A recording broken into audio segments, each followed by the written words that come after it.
Então, nós vamos assistir essa aqui, que é uma entrevista que foi feita com o Ghostcrawler, que é meio que o diretor, né, do MMORPG que vai sair da Riot.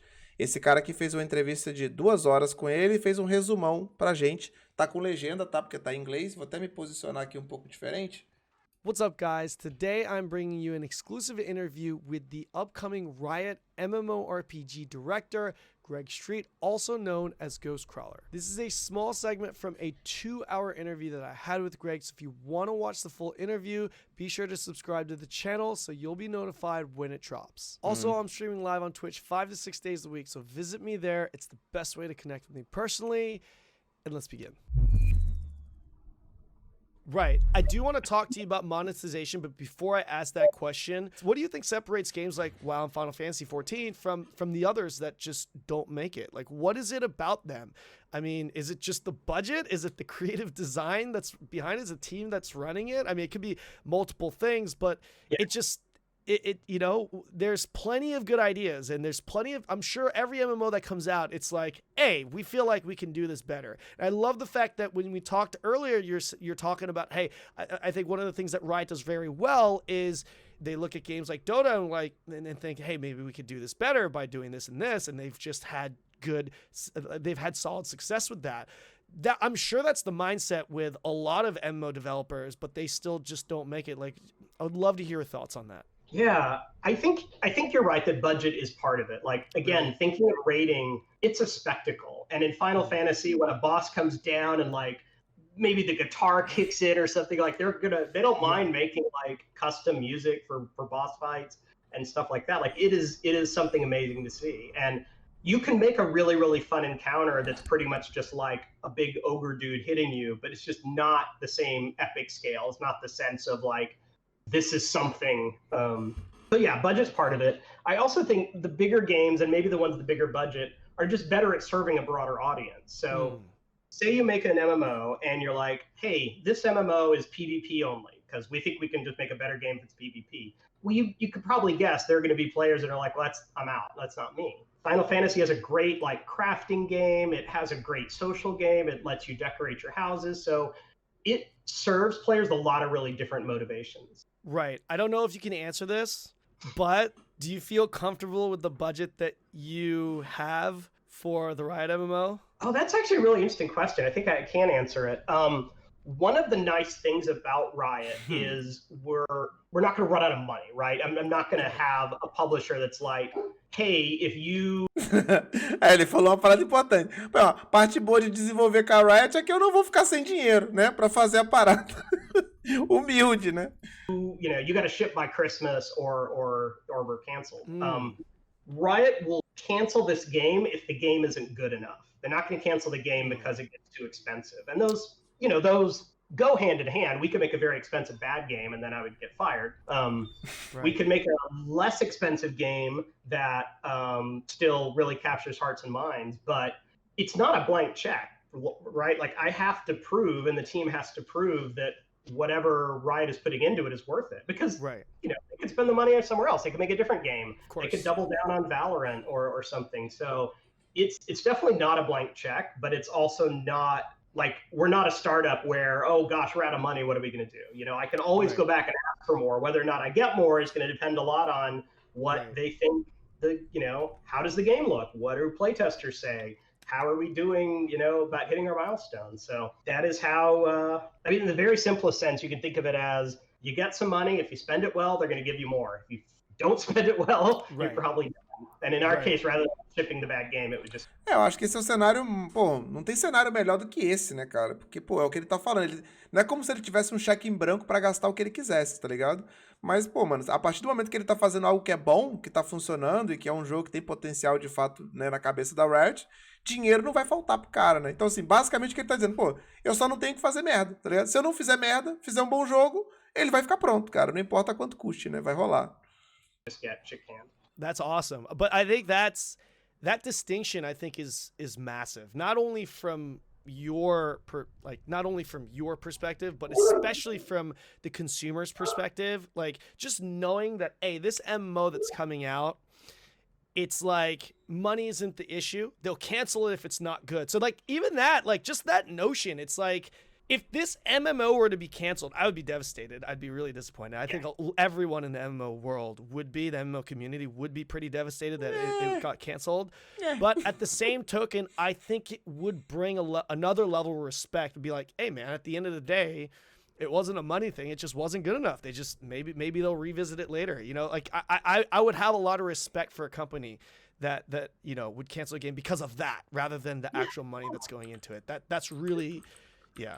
Yeah, I completely agree. The disappointment from players, and I understand there'd be disappointment. I'd be disappointed. But that's coming from, I had such high hopes for this game, and I'm disappointed that it didn't get there. And they don't want a bad game. They don't want us to like ship the game no matter what. They want a good game, and that's absolutely. You know, we can't deliver a good game. What are we doing? Absolutely, absolutely. So one of the things that the game does need to do is it needs to generate revenue. Okay, so I'd love to get your thoughts on the differences between, from your perspective as the guy that needs to generate the revenue. Love to hear your thoughts on a sub-based model versus a free-to-play model. Ele vai falar sobre monetização, né? A diferença entre mensalidade, né, e uma versão gratuita, né? You know, the truth is they're both viable. What you generally get in a sub-based model is fewer players, because fewer players can afford it, but are a very steady revenue stream. So you might say, I would rather 1 million players who pay me $15 a month regularly than 5 million players who sometimes pay and sometimes don't. That's just, you know, that's just the economics of it. So generally, if you want to go free to play, it's because you think you can have a lot of players and you'll be okay even if they don't individually spend a lot of money. You'll have a lot of players who spend nothing. You'll have some players who spend more, but on average, you're assuming they're not going to pay that much, and you make up for it with size. And you see that a lot of mobile games, not just mobile MMOs, but mobile games in general, assume that they don't have very long a lifespan, so they need to like make money right away, you know, big audience right away, because then people are gonna drop them and move on to the next thing. It's also interesting that in China, a little less so Korea, but still more so I think than in the West, the notion of pay for power is not as... A palavra proibida! A frase proibida, ele quase soltou, mano. Ele... Pay for power, tá ligado? Ele quase que ele teve uns... Né, travou, agora ele não posso falar. Eu pay... Não posso. Essa palavra é a palavra proibida. É o termo proibido, né, velho? Quase que saiu, hein? Foi quase, hein? You know, it's almost repulsive to a lot of Western players because they're like, it comes to them as like, well, that's not fair. Like, why should that person have better gear than me when they just spent money on it? Right. But at least to a Chinese mindset, sometimes they're thinking, well, I don't want to spend a lot of time grinding to get this item. Why can't I just pay you to get it right away and get to the good stuff? Maybe I just want to raid. Let me skip to the good stuff. Particularly, this was more true in both Korea and China when a lot of gamers had to play it at PC bongs or PC cafes, because then they're literally paying for the hour. Right. So rather than paying per hour to get 100 hours to get a sword, let me just buy the sword. A gente acabou de achar mais uma, né, cara? Achamos o pay for power, né? Pay to power. Essa é nova, né, cara? Essa é nova. Esse momento aqui foi engraçado, cara. Foi engraçado isso aqui, tá ligado? Não sei por que ele relutou tanto em dizer pay to win, tá ligado? Foi criar um novo termo, pay for power, pay to power. Caraca, pra quê, né? And skip all that stuff. So we're not going to do pay to win. We're not going to do pay to power. I'm pretty confident. Falou. Tá, se liberou. Não vai ter pay to win, não vai ter pay to power, nada. Saying that.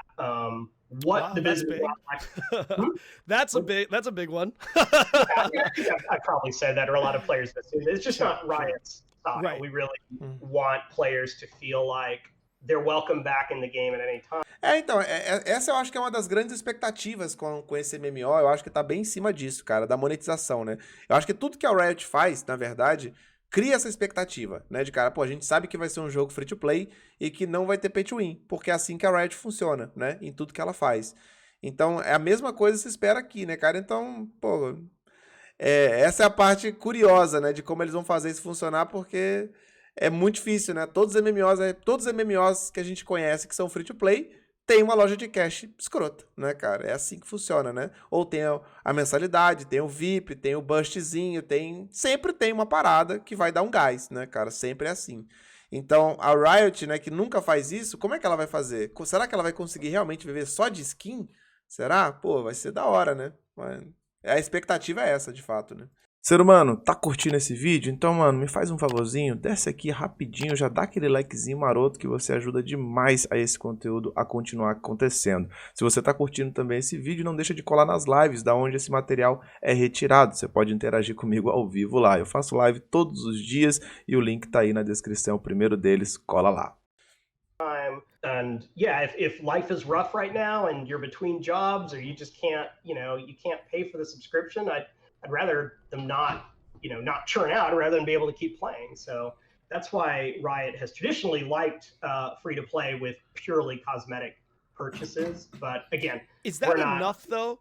Because an MMO, again, I'm very ignorant to the game development and the budget side of things when it comes to MMO, but I would imagine that it's very expensive to maintain and run and create an MMORPG. Is it feasible?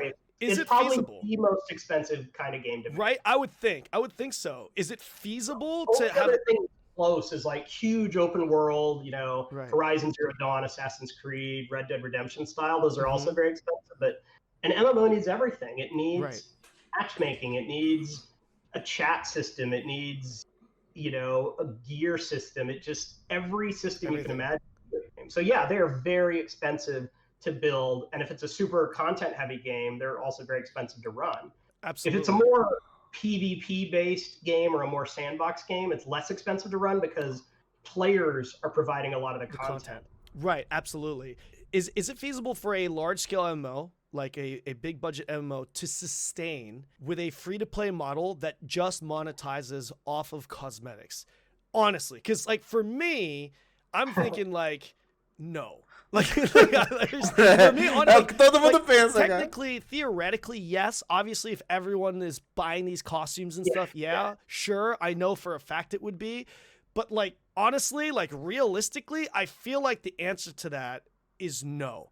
What would you say? No, we've done the math, and I think there is a world that works out. Like, really, you can have enough players who are willing to pay enough on cosmetics to fund a really big game. Really, like how often would you expect, in order for that to work? How often would you expect to have to like release new cosmetics? Because obviously you can't release one new cosmetic a year to be able to, right? Like no one's gonna buy, right? That's not enough money.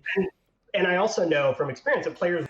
porque é muito doido essa parada, né? Porque a gente sempre fala disso comparando o LoL sempre vem como comparativo, né? Mas o LoL vive de costume, beleza, né?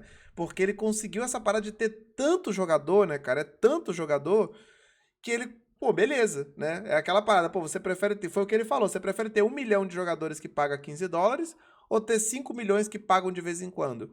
A Riot é isso, só que ela não conseguiu 5 milhões, ela conseguiu, sei lá, né, velho? 30, 50, 70, 100 milhões de jogadores que pagam de vez em quando. Então, tá rolando, né, cara? Tá rolando pra caramba. Só que no MMO, essa parada é muito louca, né? Será que hoje a gente tem esse público? Será que eles vão conseguir conquistar? Porque, velho, pra isso acontecer hoje, o que tem que acontecer? Eles têm que conquistar a geração Z, cara. A geração Z, se a geração Z não entrar com força, não vai rolar, mano. Se não tiver aquele menininho de 7 anos... Mãe, eu quero a skinzinha dela pra mim, mãe. Na moral, mãe. Só isso, por favor, mãe. É só skinzinha que eu quero, mãe. Na moral. Se não tiver um molequinho de 11 anos, de 10 anos, puxando a barra da saia da mamãe, puxando o papai pra me dar minha skinzinha, meu irmão, não vai rolar, cara. Não vai rolar, porque o público hoje de MMO, que é esse público, pô, 18+, cara... Não rola, mano. Não sustenta nem a pau, entendeu?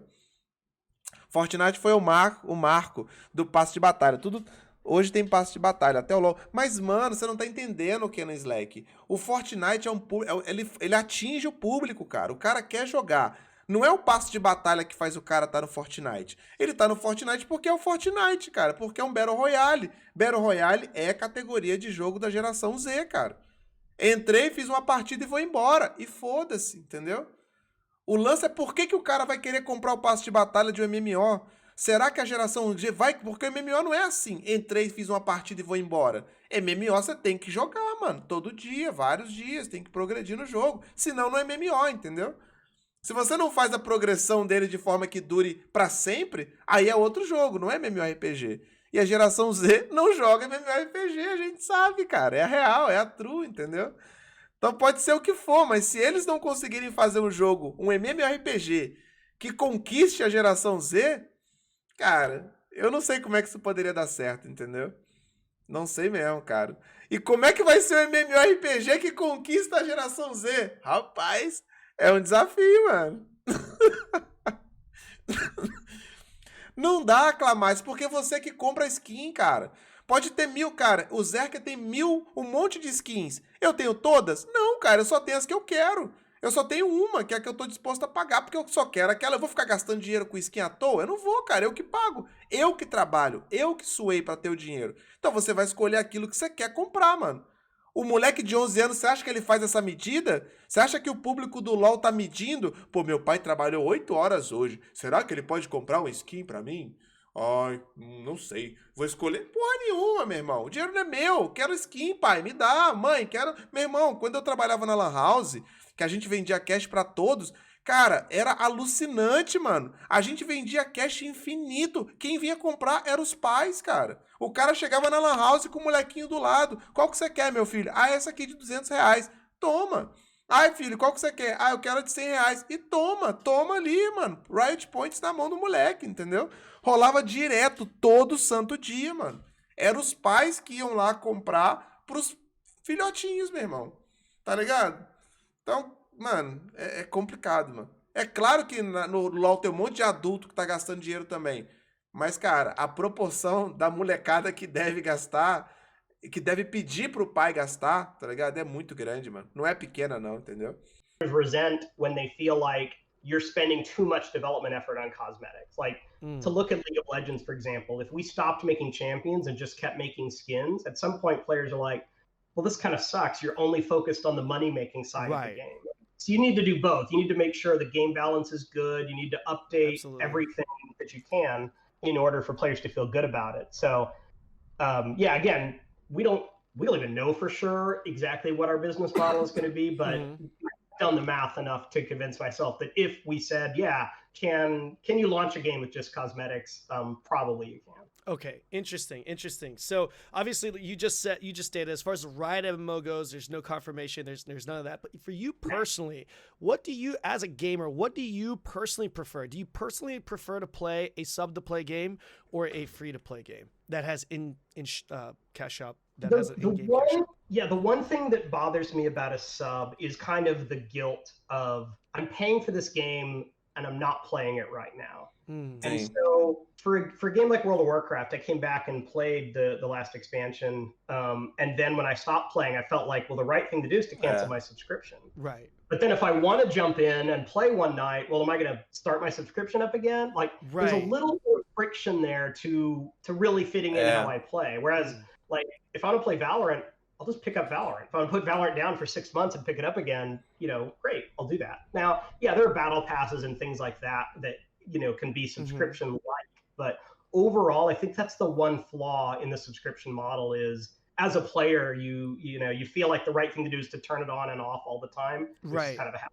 Right. What do you think about the games that are free to play but have like a subscription option where you get bonus stuff like extra loot drop percentage, extra experience, a lot of games do that. Like BDO does it, even Lost Ark does it to a certain extent. What do you think about that model? I think as a player, I think that's pretty cool because it gives you the option to kind of pay how you want. If you're like, hey, I'm not ready to commit money to this game, awesome. But if you're like, no, I'm in, I know I'm going to spend lots and lots of hours in this game. I don't mind, spending a little more for a better experience. I think that's pretty cool. It is, again, like I said before, with the pay for power, it's a slippery slope, and you can easily turn off players if you're too heavy-handed with that.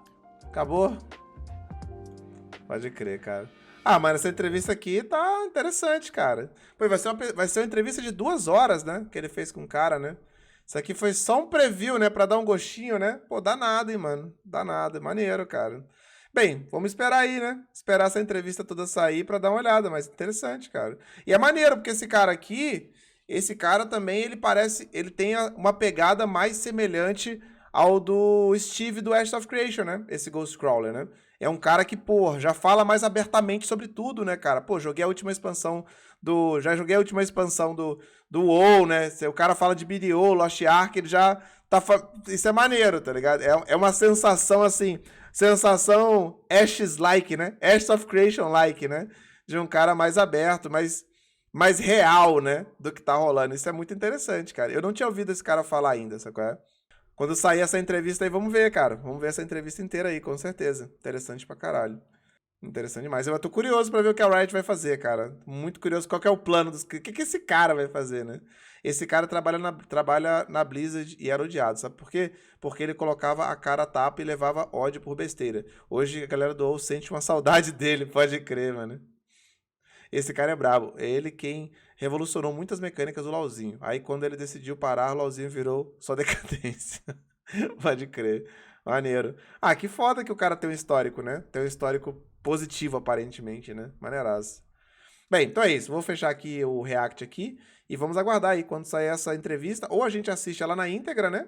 Ou a gente faz um resumão, né? Que eu acho que vai ser melhor. Mas da hora, maneiraço mesmo. Então é isso, jovens. Se você curtiu esse vídeo, já desce, dá aquele likezinho maroto, se inscreve no canal, clica no sininho, compartilha, comenta, interaja de qualquer jeito que for possível, porque você me ajuda demais. Não deixe de me seguir nas redes sociais, Zeus Ghostz, você me encontra em todas elas e a gente se esbarra na próxima. Aquele abraço pra vocês e eu fui.